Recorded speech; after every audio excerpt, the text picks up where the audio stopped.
तो हम लोगों ने देखा कि यूकैरियोट के केस में जीन का रेगुलेशन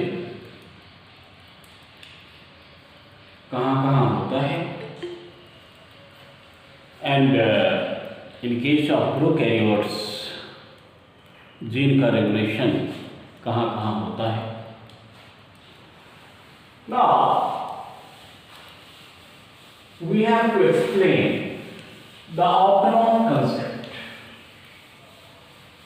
हम लोगों ने पढ़ा था ट्रांसक्रिप्शन यूनिट। ट्रांसक्रिप्शन यूनिट हम लोगों ने पढ़ा था and after that we have studied, उसके बाद हम लोगों ने ट्रांसलेशन यूनिट पढ़ा था। ठीक है, in the case of transcription unit हम लोगों ने क्या पढ़ा था कि ट्रांसक्रिप्शन जब होता है तो एक यूनिट का होता है, पूरे डीएनए का ट्रांसक्रिप्शन नहीं होता। Okay, if it is DNA तो आपको ये बताया था मैंने कि डीएनए जो है वह पूरा का पूरा डीएनए का ट्रांसक्रिप्शन एक बार नहीं होता। ट्रांसक्रिप्शन सर्टेन सेगमेंट का होता है, जिसको हमने क्या कहा था, ट्रांसक्रिप्शन यूनिट। ट्रांसक्रिप्शन यूनिट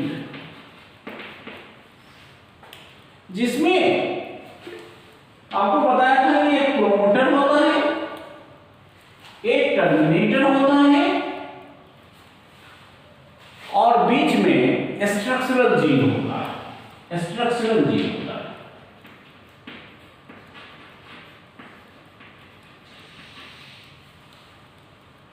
ठीक है, स्ट्रक्चरल जीन जो है उसका ट्रांसक्रिप्शन होता है एंड प्रोमोटर और टर्मिनेटर इसके बाउंड्रीज डिटरमाइन करते हैं। Means promoter is also a gene, promoter is also a gene, terminator is also a gene. ठीक है, प्रोमोटर का अलग काम है, टर्मिनेटर का अलग काम है और स्ट्रक्चरल जीन का काम है कि वह आरएनए बनाएगा। ठीक है, तो आपने क्या देखा था, स्ट्रक्चरल जीन जो है one of the strands of structural gene is transcribed. एक स्ट्रैंड का ट्रांसक्रिप्शन होता है 5 to 3 डायरेक्शन में आरएनए बनता है। तो ये यदि आरएनए है, ये क्या है, आरएनए है। कौन सा आरएनए हम बना रहे हैं, एमआरएनए। इसमें कोडॉन्स होता है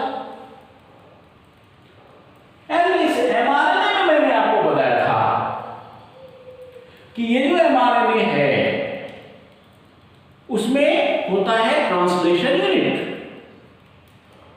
उसमें क्या होता है, ट्रांसलेशन यूनिट होता है। आपको ध्यान में होगा कि एयू से ट्रांसलेशन शुरू होता है और स्टॉप कोडॉन पर जाकर रुक जाता है। यूएए और यूएजी और यूजीए 3 स्टॉप कोडॉन्स है। कोई भी एक रहेगा तो ट्रांसक्रिप्शन रुक जाएगा। तो केवल यहां से, यानी यहां से ट्रांसलेशन हुआ और यहां ट्रांसलेशन खत्म हो गया, तो ये ट्रांसलेशन यूनिट हो गया, इसका ट्रांसलेशन होता है। ठीक है ना, अब थोड़ी सी बात ध्यान देंगे। ये प्रोमोटर जो है इसका फंक्शन है कि यहां पर आरएनए पॉलीमरेज बाइंड करता है। RNA polymerase is involve in transcription. RNA polymerase binds at promoter and then there is transcription. After reaching the termination of the process takes place. मतलब इससे आगे नहीं बढ़ सकता ट्रांसक्रिप्शन। शुरू यहां से होती है, प्रोमोटर के जस्ट बाद शुरू होती है। प्रोमोटर पर तो एंजाइम बाइंड करता है और वहां से ट्रांसक्रिप्शन शुरू हो जाता है। ठीक है,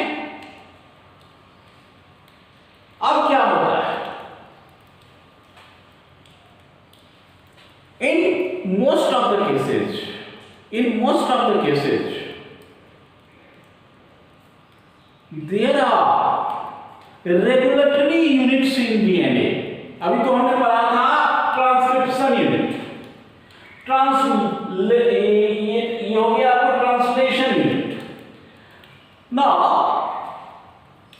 we are going to study about one more unit, that is regulatory unit. कौन सा यूनिट पढ़ रहे हैं? Regulatory unit. रेगुलेटरी यूनिट का मतलब हुआ a set of genes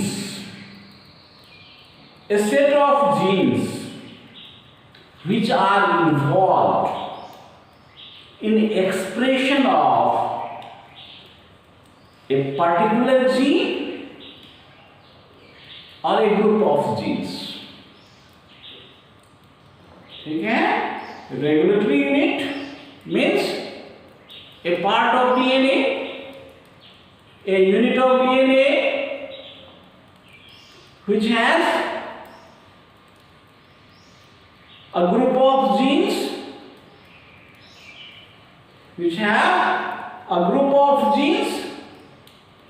one or more genes of the group are involved in controlling the expression of other genes.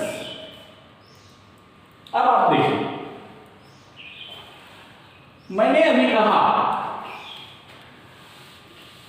कि operon जो है, operon is a regulatory unit. Operon आपको पूछेगा what is a operon, तो क्या कहेंगे? It is a regulatory unit. देखिए, it is a regulatory unit, ये रेगुलेटरी यूनिट है।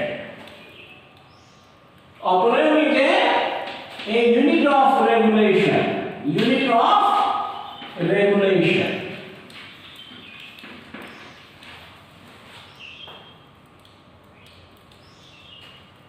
having a group of genes। क्या है इसमें? having a group of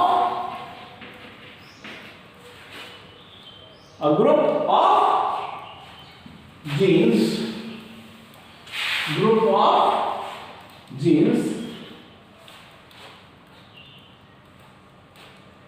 some of the genes of the group, okay, some of the genes of the group regulates, controls the expression of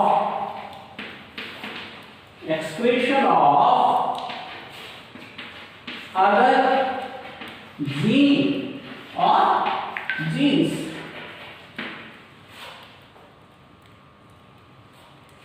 अब इसको थोड़ा सा समझ लीजिए। लेट अस, ये डीएनए का सेगमेंट है, लेट अस, यह एक ऑपेरॉन है। तो ऑपेरॉन में क्या होगा? A unit of regulation having a group of genes, मतलब इसमें एक जीन नहीं है, एक से ज्यादा जीन्स हैं। ठीक है। अभी मैंने आपको कहा था कि एक प्रोमोटर होता है और एक टर्मिनेटर होता है। टर्मिनेटर पर तो प्रोसेस खत्म हो जाएगा, ट्रांसक्रिप्शन खत्म हो जाएगा वहां पहुंचकर। इसके अलावा या तो ये हो गया एक ट्रांसक्रिप्शन यूनिट, है ना। इसके अलावा इस ट्रांसक्रिप्शन यूनिट में कुछ और एडिशनल जीन्स हो सकते हैं। अब मान लो यहां पर एक जीन है, प्रोमोटर के साइड में एक जीन है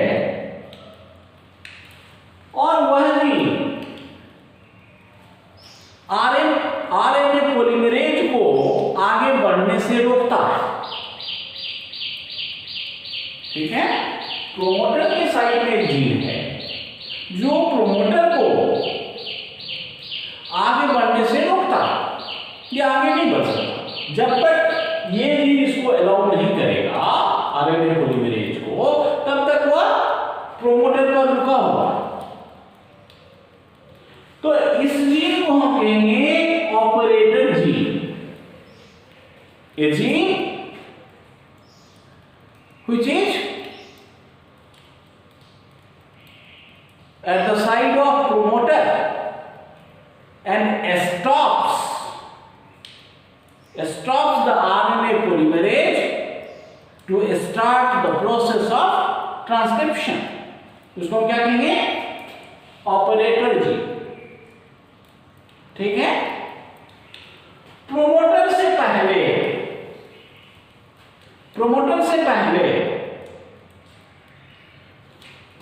कोई और जीन है जो इसको कंट्रोल करता है, ऑपरेटर को कंट्रोल करता है। ये कंट्रोल कर रहा है, ये जीन मान लो इसको कंट्रोल कर रहा है, ऑपरेटर को।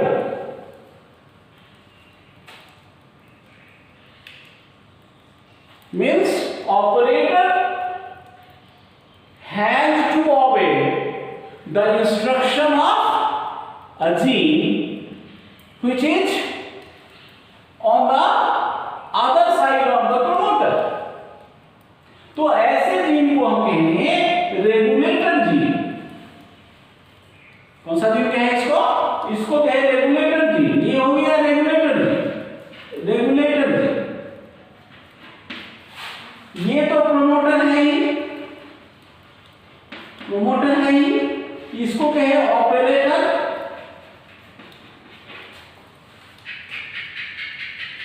अब ये रेगुलेटर जीन है, ये किसको कंट्रोल करता है? ऑपरेटर जीन को कंट्रोल करता है। जीन को कैसे कंट्रोल करेगा? By means of proteins. मतलब ये जीन जब एक्सप्रेस होगा तो उसका प्रोडक्ट जो है इस पर इफेक्ट डालेगा, ऑपरेटर पर। इसका मतलब हुआ इसका भी अलग प्रोमोटर होगा। ये दूसरा ट्रांसक्रिप्शन यूनिट हो गया ना। तो आप क्या देख रहे हैं? एक साथ एक से ज्यादा ट्रांसक्रिप्शन यूनिट है जो इस जीन के एक्सप्रेशन को कंट्रोल करता है। ये जीन एक्सप्रेस होना था, इस जीन को एक्सप्रेस होना है। This gene has to be expressed, but this gene cannot be expressed.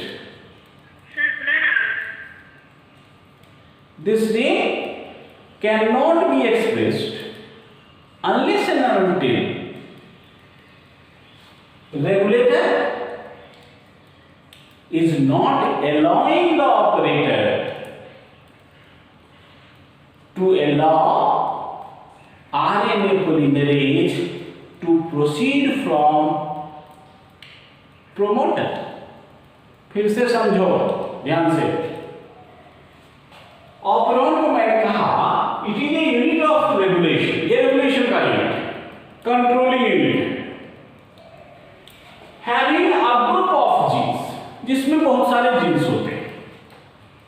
For example देखो यहां कितने जीन्स हो गए? 1 gene, 2 gene, 3 gene, 4 gene, 5 gene, और उसके अलावा एक टर्मिनेटर होगा। तो ये 5 जीन्स जो है वो एक साथ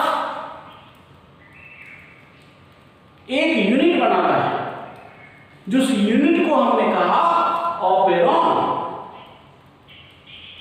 5 जीन्स हो गया, 1 2 3 4 5।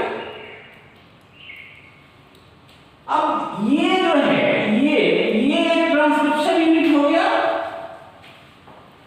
और ये दूसरा ट्रांसक्रिप्शन यूनिट हो गया। इसका मतलब हुआ कि एक ऑपेरॉन में एक से ज्यादा ट्रांसक्रिप्शन यूनिट हो सकता है,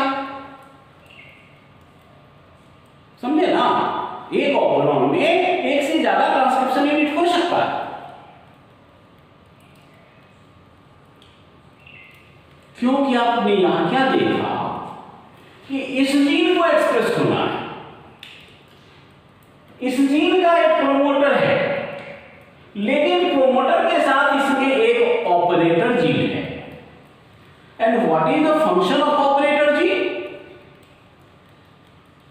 ऑपरेटर जीन का फंक्शन ये है कि प्रोमोटर पर तो आरएनए पॉलीमरेज बाइंड करता है ट्रांसक्रिप्शन के लिए, लेकिन जब तक ऑपरेटर आरएनए पॉलीमरेज को अलाउ नहीं करेगा टू प्रोसीड फर्दर, तब तक आरएनए पॉलीमरेज ट्रांसक्रिप्शन नहीं कर सकता। तो ये तो हो गया प्रोमोटर, ऑपरेटर और स्ट्रक्चरल जीन। स्ट्रक्चरल जीन का ट्रांसक्रिप्शन नहीं होगा या होगा, ये डिपेंड करेगा ऑपरेटर पर। अब है कि ऑपरेटर को कौन कंट्रोल कर रहा है? यदि किसी चीज की जरूरत है, लेट अस मान लो इस जीन का प्रोडक्ट सेल को चाहिए, तो इसका मतलब ऑपरेटर अलाउ करेगा। यदि प्रोडक्ट नहीं चाहिए तो ऑपरेटर अलाउ नहीं करेगा। ऑपरेटर अलाउ करेगा या नहीं करेगा, उसके लिए फिर दूसरा जीन है।